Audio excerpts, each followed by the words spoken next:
Magandang hapon mga kasaka. So dito na naman tayo sa ating munting palayan para i-check or i-monitor ang kanyang kalagayan kasi last 4 days hindi po tayo nakapunta. So yung kuya ko lang yung pinapunta ko kasi nabisi tayo sa paggawa ng ating hand tractor.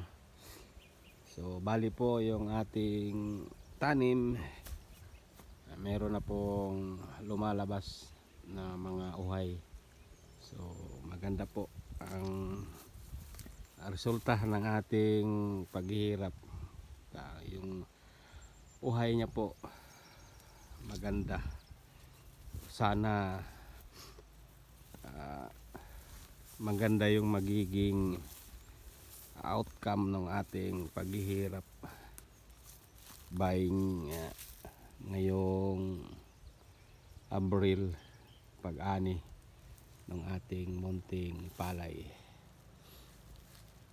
So ilang araw po hindi tayo nakapunta dito kasi sabi ko nga po kanina, nabisi tayo sa pag kutingting or pag modify or pag restore sa ating traktor kasi mas maganda yung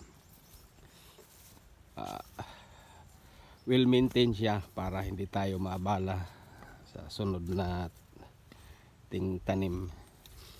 So sa ngayon yun lang po muna ang ating mai-share sa inyo. Magandang hapon.